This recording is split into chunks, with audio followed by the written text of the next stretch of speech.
Sino ba naman talaga hindi mai-inlove sa color na to? Ha? Sa color mutation na to? Siguro naman halos lahat kayo nakagilap na kayo ng mga ganitong klaseng kulay.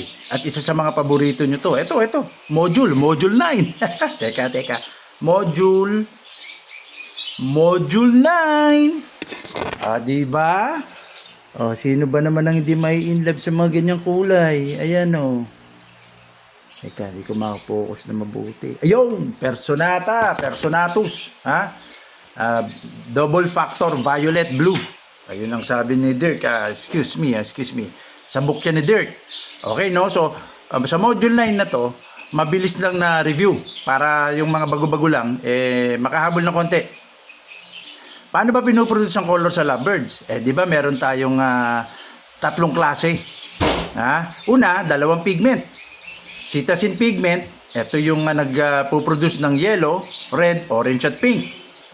Melanin pigment naman, black, brown at gray. Yan ang pinoproduce. So, di ba? So, dalawa lang ang pigment at yun lang yung mga kulay na lumalabas talaga. Ngayon, sa feather, nabanggit natin, may spongy zone. At yung spongy zone na yun, may papel din para magdagdag ng kulay or illusion na kulay. Balikan nyo lang ibang mga modules natin para po makahabol kayo. Mahalaga talagang bumalik kayo doon. Kasi medyo hindi kayo maka-accurately na maintindihan nyo kapag hindi nyo nabalikan. Kasi nga step by step tayo, no? So, ang violet mutation, okay? Tulad din siya ng dark factor, pareho sila ng dark factor ng galawan. Ang violet mutation, wala rin kinalaman sa cetacean pigment. Wala rin siyang kinalaman sa melanin pigment. Okay? Ang binabago niya sa wild type form, spongy zone or cloudy layer. Cloudy layer kasi ang tawag ni Dirk. Nasanay ako sa spongy zone din na tawag naman ni Terry Martin, Dr. Terry Martin. Ulitin natin So ngayon, pangalawa na ang violet mutation na may kinalaman sa spongy zone.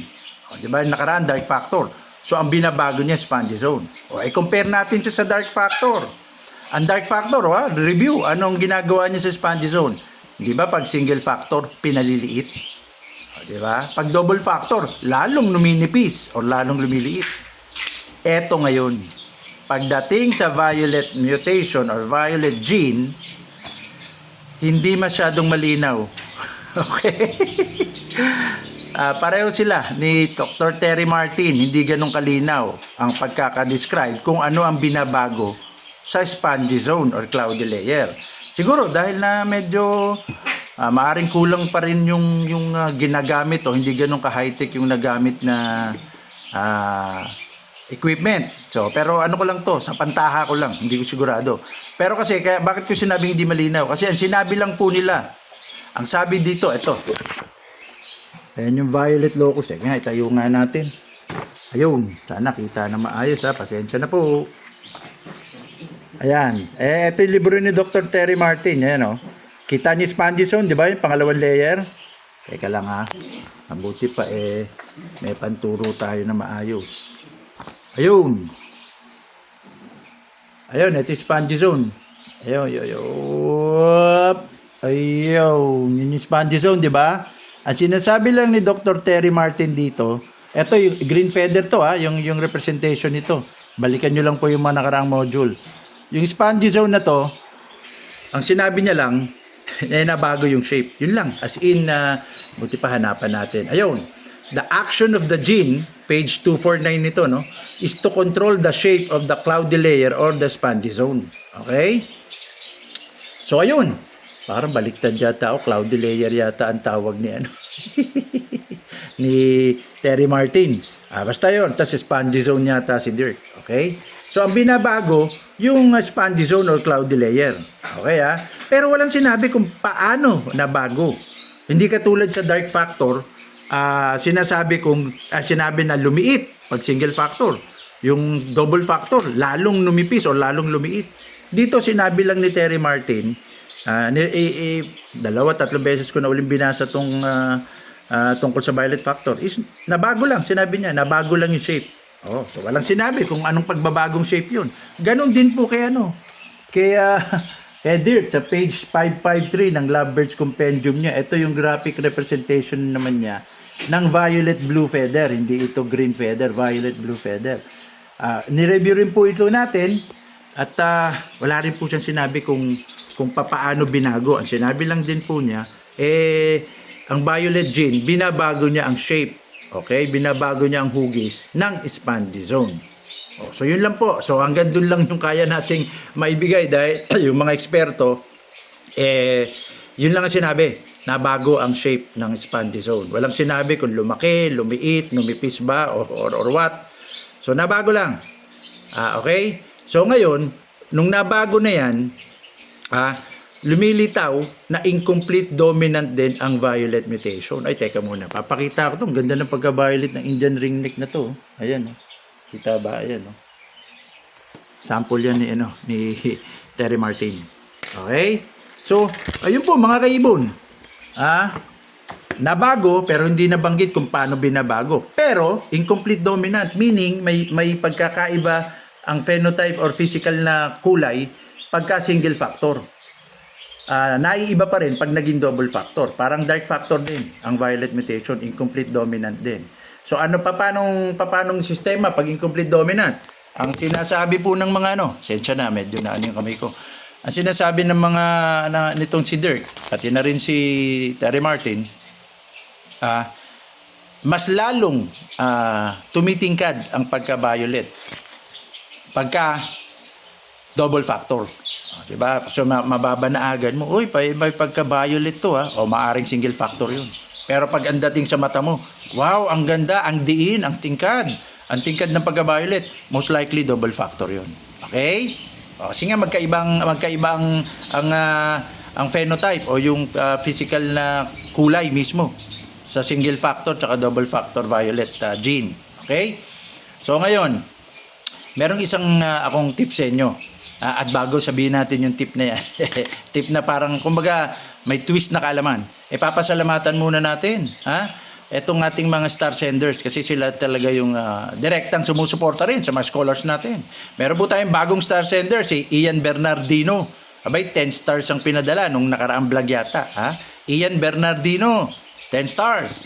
Si Genache Torres, ayun, bago rin, nagpadala rin ng star. At ang maganda rin naman, si Abu Josh from Zamboanga City. Abay, binigyan niya lahat ng star. Yung lahat ng vlogs natin, simula nung dominant green nga, dominant nga ba ang green? Doon tayo nagsimula mag-vlog Simula doon, nilagyan niya ng stars bawat isa. Meaning, mukhang na-review niya lahat. Abay, salamat naman, Abu Josh from Zamboanga City. Okay? Balik tayo sa violet. Okay, ano sinasabi kong twist? Hindi po alam ng karamihan na ang violet kumakarga sa green. Normal green. Okay? Kaya, ulitin natin kumakarga siya sa normal green, kaya merong tinatawag na violet green na ibon. Diba? Hindi po alam ng karamihan yan. Pero yung matagal ko na rin kasi ito na isulat. 5-6 years ago, sinusulat ko na tungkol sa violet. Yung sa mga mahilig magbasa sa sa page natin na Lovebirds in Color Genetics, alam na nila to malamang. Meron pong violet green. Okay? Teka, ang gulo Paano naging violet yung green? Diba? Ito po, mas madali nyo magigets. Teka, balikan nga natin si violet ng ito na lang kasi medyo nahirapan tayo. Yun. Teka lang dark factor, yung violet. Hindi po ba? Wala namang binabago ang violet sa melanin pigment at cytosine pigment. Wala siyang binabago. Ang binabago niya spongy zone. Okay? So, pag green feather, di ba? Ito yung green feather. Sana mabalikan nyo Yung mga nakabalik na at paulit-ulit kong ginagawa ito at nire-review kumbaga. Ayan, madali kayong makaka-gets kumbaga. Ayan yung green feather natin, di ba? Ayan. Graphic representation niya kumbaga microscopic, inuulit-ulit natin. So, ito yung cytosine yellow sa cortex. Ito yung spongy zone. Yung innermost layer, yan yung medulla na nagpo-produce ng black pigment, yung melanin. Okay? Green yan dahil naipaliwanag na natin kung paano nagiging illusion yung green sa ating mga mata. Pakibalikan din po yun. Sana po, mabalikan nyo talaga. So ngayon, walang binabago dito ang ano eh. Ang violet, ang binabago niya, ito yung spongy zone. Ayan nga po, binago niya yung spongy zone dito. Ayan, no? Ito naman yung graphic representation ni Dirk Martin. Binago niya to, itong spongy zone na to. Binago niya yung shape. Meaning, maari kang magkaroon pa rin ng green na ibon na may karga-kargang violet gene or violet mutation. Kasi nga, spongy zone naman ang binago niya. Okay? Hindi nga lang sinabi kung paano nabago. Wala tayong pinaka-latest na update doon. Baka may update po kayong nakita. Kayo pong mga mahilig, curious din at mahilig mag-research. Baka may latest kayo, share nyo lang. Pero dito sa dalawang book, sinabi lang na bago. Walang sinabi kung paano nga binabago. Okay? Malinaw tayo doon.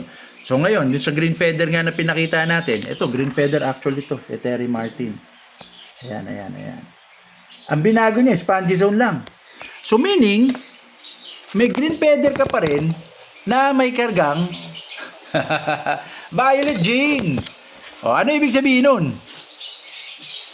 Ang normal green mo na may kargang violet gene, mag-iiba ang pagka-green. Okay, ulitin po natin. Ang normal green nyo, kung meron man kayo normal green o yung parang wild type form na green, nababago po ang pagka-green pag may violet mutation. Parang katulad ng dark factor, di ba? Nagiging dark green. Pag dalawa yung dark factor, nagiging olive or double dark green. Ngayon si violet, pagka hindi pa trained yung eye nyo, kumbaga hindi nyo pa kabisado yung kung ano yung pagka-green ng wild type form, baka malito kayo. Hindi nyo matunugan na meron na palang kargang violet gene. Okay? Pero kung kabisado nyo kung ano yung pagka-normal green o yung green ng wild type form, makikita nyo kagad. Parang naiba. Parang hindi ito masabing, parang hindi ito yung normal green. Ayun pala, may karga na palang single factor violet green. Single factor violet pala yung green mo. O, di ba? So, maghahanap tayo ng ng medyo maganda-gandang rito na violet green. Ayun, ito dito sa kay Dirk. May black chick o nigrigenis dito na asan ba? Ayun, ito pala, hindi pala ito, double turquoise na naman pala to. Teka lang ito yung violet turquoise na cherry kasi ito yung pagkakasabi niya pa. Parang walang sample dito yata ng dark green si teka, dito tayo maghanap kay Terry Martin.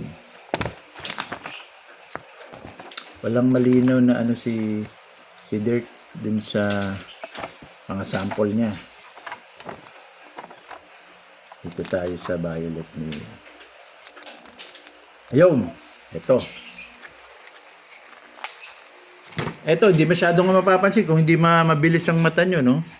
Ayan, tingnan nyo. Yung isa dyan na green, single factor violet, yung nasa baba. Ayan, kita ba? Teka, medyo. Ayan. Ayan. Yung nasa baba, medyo nagaan yung ilaw Ayan, yung nasa baba, single factor. Yung nasa taas, na personata na wild type, tingnan yung pagka-green, di ba? Dumidiin, kumikinang. Double factor violet gene yan or double factor violet green. O, di ba? So, ayan. Ganun din ang sinasabi ni Dirk. May violet green talaga. Okay? So, yun ang hindi yun ang kumbaga, madalas na nami-miss out. Kahit veterano, medyo na, kung hindi niya alam yung ganitong kaalaman, akala nila walang violet green. Pero marami na rin po nakakaalam. Okay? So, yung sa mga baguhan, malamang hindi may isip, teka, paano naging violet yung green? Tama naman, no? Physically, hindi naman siya violet. Pero dahil kumarga nga, na iba yung spongy zone, na iba yung pagka-green niya. Pag single factor violet, medyo dumidiin, kumikinang ng konti, or di ba? Parang ganoon. Ngayon pagka double factor, lumalalim or dumidiin or kumikinang lalo yung pagka-green. Minsan pag hindi kabisado talaga dahil mahirap na pagkakamalang double dark green. Yun actually ang twist, medyo mahirap. So yan ang unang twist, violet green. May ganun pong ibon. Kaya minsan pag nakakita ka, ang diin ng pagka-green nito. Abay, magtanong muna tayo. Teka, violet green kaya to? Double factor violet kaya to? Or baka may pagka-olive na to, double dark green kaya? O, di ba nakakalito? Kaya sabi ko sa inyo, hindi talaga ganun kadali ID ng ibon. Di ba? So ngayon, ano ngayon ang physical na violet? Yung makikita mong violet, yung ganitong pagka-violet. Ayun. Yung ganyang pagka-violet, di ba? Ang ganda. Oh. Ngayon po, another twist. Akala po ng karamihan dahil sigurado ko marami na rin nakakaalam naman ito. Pero lalo na sa mga baguhan, akala nila itong ganitong klaseng kulay, ayan, violet na violet to. Hindi po violet green yan, di ba? Ganda, violet na violet. Akala nila dahil nga violet ang tawag ng karamihan, single mutation. Okay, di ba? Medyo nakakagulat. Akala ng karamihan, single mutation tong ganito. Di ba? Simple lang naman. Sir, meron ako personatang violet. Ayan, sir, ang ganda, oh. Oo nga, di ba? O, anong magre-register ka agad, lalo na sa mga baguhan? Single mutation ng violet. O, di ba? O, kahit naman ako, ganun din naman ang nangyari sa akin. Nung mga panahong baguhan din ako, eh. Nung nabasa ko to, wait, there's more. Hindi pala hindi single mutation or hindi single gene ng physical na or yung phenotype, yung violet na phenotype o yung nakikita nating, yung sinasabi nating parang sabi nating ordinaryong violet o normal na violet. Hindi po single mutation. Dalawang mutation pala yan. Dalawa. Una po, may blue gene yan. Tinanggal po kasi ng blue. Ang mga cytosine. Okay? Lagay nga na. Teka. Para mas maganda yata. O, nakalagay dito. Ayun. Kaya lang yung ilaw. Nagkakaano eh. O, diba? Yung big po, puti. Ayan. Ayan. Tinan yung big na puti. Diba? Tinanggal niya. Wala kayong makikitang cytosine dito. Wala kayong makikitang red, yellow, orange, pink. Kasi nga may blue gene. O ngayon, yung pagka-blue, naging violet dahil kumarga nga yung violet sa blue. So, may dalawang karga ang ibon na to. Violet gene at saka blue gene. Di ba? Nililinaw natin yung ganong klaseng ibon, dalawang karga. Kombinasyon siya. Kombinasyon ng blue at ng violet. Yun yung physical na violet na lagi nating binabanggit. Kasi sasabihin lang natin, ay may violet ka bro, ganda ng violet mo. So talaga matatanim sa mga baguhan, lalo na sa mga baguhan. Nakakala single mutation ng violet, hindi po. Isang blue gene, kaya wala ka na makitang cytosine na dyan, na kulay, cytosine pigment, at saka violet. Kaya, para maging accurate, hindi ko naman sinabing maling itawag violet. Pwede nyo pa rin tawagin violet, kahit ako tinatawag kong violet yan. Basta alam nyo, na itong violet natin ay dalawang mutation or kombinasyon. Blue, at saka violet. Okay malinaw. Hindi ko na kailangan ipilit sa inyo na, uy, tawagin mo yung violet blue. Kasi may violet green di ba? Remember? May tinatawag na violet green. Kaya actually, ang tawag sa ganito, violet blue. Mas madali mong magigets kagad. Kombinasyon pala ang violet ng blue at violet gene. Dalawa pala. Hindi lang pala siya violet. Diba? Kasi tinanggal ng blue yung cytosine at binago naman yung spongy zone ng violet. Kaya ang resulta, pag tama sa mata mo, ang ganyang klaseng violet. Okay? Yun yung mga twist mga kaibon. Di ba? Hindi ganun kasimple. Kaya medyo nagbibigay muna ako ng basics and fundamentals para maintindihan nyo. So, ang twist may violet green na ibon ang kumarga yung violet. Pwedeng single factor, pwedeng double factor. Ganon din sa blue. Pag kumarga ang violet, pwedeng single factor, pwedeng double factor. Ito nga, ang description ni Dirk dito, double factor violet blue. Kasi nga, ang tingkad, madiin yung pagka-violet. Ayun. Sana marami tayong natutunan. Medyo pinaghihirapan din naman talaga natin tong ganitong mga kaalaman. Sana balik-balikan nyo at kung naguguluhan pa kayo, 3 beses nung ulitin itong vlog mismong ito. Mag-clarify ka agad. At mahalaga, mag-flex kayo ng iba't ibang violet na mutation nyo. At iba't ibang kombinasyon ng violet blue or violet green. Kung may violet green kayo, sigurado kayong violet green yun. I-post nyo kagad, flex nyo kagad para mahimay natin, makita natin. Okay? Hasta la vista po. Salamat!